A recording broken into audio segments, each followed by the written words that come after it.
বিসমিল্লাহির রহমানির রহিম। আসসালামু আলাইকুম। নিজের ওয়ার্কের পক্ষ থেকে সবাইকে স্বাগতম। তো বন্ধুরা, আজকে আমি তৈরি করে দেখাবো খুব সুন্দর একটি হাতার ডিজাইন, সাথে আমি হাতাও কাটিং করব। তো এখানে আমি দুইটা হাতার কাপড় নিলাম, আমার দিকে বন্ধ সাইড আর এইটা খোলা সাইড। তো দেখিয়ে দিচ্ছি এই যে এখানে আমার সাইড পার্ট কাপড় আছে, যেহেতু আমি দুইটা হাতা কাটিং করব। তো এই যে প্রথমে দেখিয়ে দিচ্ছি কাপড়ের লম্বাটা আমি 14 ইঞ্চি নিচ্ছি, আর হাতার লম্বাটা দেব আমি 13 ইঞ্চি। তো এক্সট্রা আমি 1 ইঞ্চি আর বেশি দিচ্ছি নিচে সেলাই করার জন্য। তো এখানে আমি এই যে কাপড়ের ছড়াটা নিচ্ছি 9 ইঞ্চি, ঠিক আছে। এখানে কিন্তু আপনি কামিজের আর মহলে বা বগলে যা থাকে তার থেকে এক্সট্রা আরও 2 ইঞ্চি বেশি নেবেন।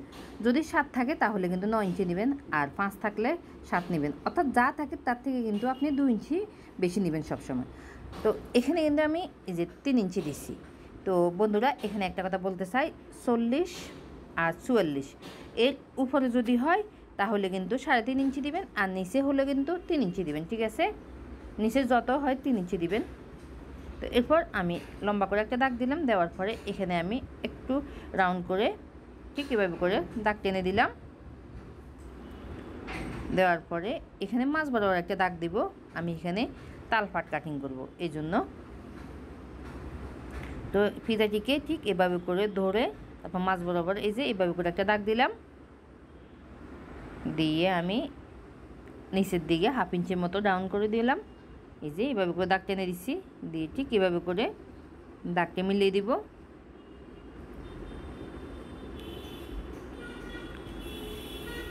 এরপর আমি হাতার মুহুরিটা কাটিং করব। তো হাতার মুহুরি এখানে কিন্তু আমি 5.5 ইঞ্চি দিচ্ছি, আর এক্সট্রা আমি আরও 1 ইঞ্চি বেশি নিচ্ছি। তো বন্ধুরা, এই হাতার লম্বাটা আর হাতার মুহুরি মাপটা কিন্তু আপনারা আপনাদের পরিমাণ মতোই দিবেন। তো এভাবে করে অ্যাঙ্গেল করে দাগ টেনে দিতে পারেন, আর না হয় ঠিক শেপ স্কেলটাকে ঠিক এভাবে করে ধরবেন, ধরে তারপর দাগটি মিলিয়ে দিবেন। তো এখন আমি দাগ অনুসারে হাতাটি কাটিং করব।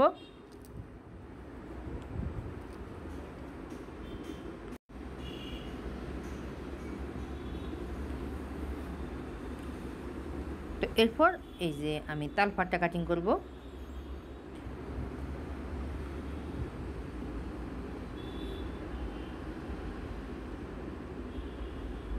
তো আমার হাতাটি এই যে কাটিং করা হয়ে গেল। এখন আমি এই যে হাতার ডিজাইন করব। তা হাতার ডিজাইনের জন্য কিন্তু আমি এখানে একটা কাপড় নিলাম, কাপড়টির আমি ছড়াটা 2.5 ইঞ্চি দিচ্ছি, দিয়ে আমি প্রথমে একটা বাঁশ দিলাম, তারপর এই যে এখানে কিন্তু একটা সেলাই দিয়ে দিতে হবে। তো আমি সেলাইটি দিয়ে দিলাম, দেওয়ার পরে এখন আমি কাপড়টি উল্টিয়ে নিব। তো বন্ধুরা, আমার আজকের ভিডিওটি আশা করি আপনাদের ভালো লাগবে। যদি শেষ পর্যন্ত ভিডিওটি মনোযোগ সহকারে দেখেন, যদি ভালো লাগে তাহলে কিন্তু একটা লাইক দিবেন, শেয়ার করবেন, আর প্লিজ আমার চ্যানেলটি সাবস্ক্রাইব করে পাশে থাকা বেল বাটনটি ক্লিক করে অল দিয়ে রাখবেন। এরপর আমি একটা পেপার পেস্টিং নিলাম, এটির ছড়াটা আমি 2 ইঞ্চি দিছি। এরপর পেপার পেস্টিং পেপার, তো পেপারের উপরে আমি পাইপিংয়ের কাপড়গুলোকে রেখে তারপর মাপ অনুসারে কেটে নিলাম। এরপর আমি একটা একটা করছি কীভাবে করে বসাবো, বসানোর পরে কিন্তু 2 সাইডে এই যে এভাবে করে সেলাই করে দিতে হবে। আমি সেলাইটি দিয়ে দিলাম। এরপর আমি হাতার কাপড়টি নিলাম, হাতার কাপড়টিকে ঠিক এভাবে করে একটা ভাঁজ দিলাম, দিয়ে এর উপরে আমি বসিয়ে তারপর কিন্তু একটা সেলাই দিয়ে দিলাম।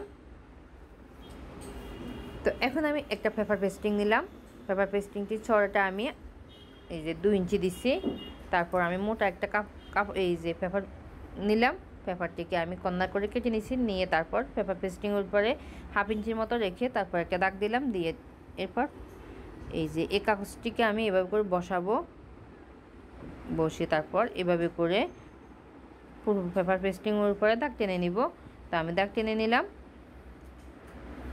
তো এখন আমি এই যে দাগ অনুসারে কর্নারগুলো কেটে নেব। বন্ধুরা, আপনি যদি আমার চ্যানেলে একেবারে নতুন হয়ে থাকেন, প্লিজ আমার চ্যানেলটি সাবস্ক্রাইব করবেন। আমার চ্যানেলটি সাবস্ক্রাইব করার অনুরোধ রইল। তো এরপর আমি এই যে কাপড়ের উপরে পেপার পেস্টিংকে বসিয়ে তারপর কিন্তু স্টে করে নিচ্ছি। এরপর আরও একটা কাপড় নিলাম এই কাপড়ের উপরে, তো এই কাপড়টিকে বসাবো, বসিয়ে তারপর এই যে এখানে কিন্তু একটা সেলাই দিয়ে দিতে হবে।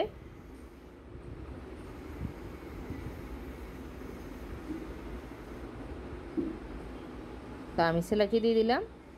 দেওয়ার পরে এখন আমি বাড়তি অংশে কাপড়গুলো কিন্তু কেটে নিব।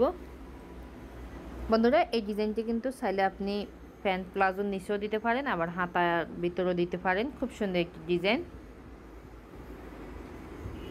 এখন আমি এই যে কাপড়টিকে উল্টিয়ে নিব। তো কর্নারগুলো বের করে দিলাম এই যে। এরপর আমি ঠিক এই যে এখানে কিন্তু একটা ভাঁজ দিব কাপড়টিকে, তারপর এই যে এদিক থেকে আর একটা ভাঁজ দিব, অর্থাৎ দুই দিকে কিন্তু আমি ভাঁজ দিব ভিতরের দিকে।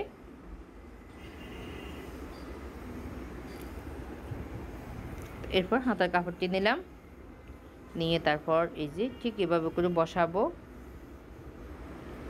বসিয়ে তারপর উপরে একটা সেলাই দিয়ে দিব। তো আমি সেলাইটি দিয়ে দিলাম। দেওয়ার পরে আমি পেপারটি খুলে নিচ্ছি।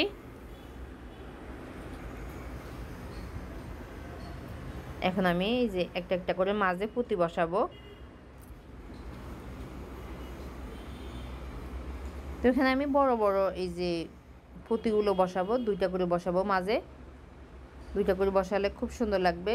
ঠিক সুইটিকে এভাবে করে দিয়ে কুচির মতো করে দিতে হবে, টান দিলে কুচির মতো হয়ে যাবে।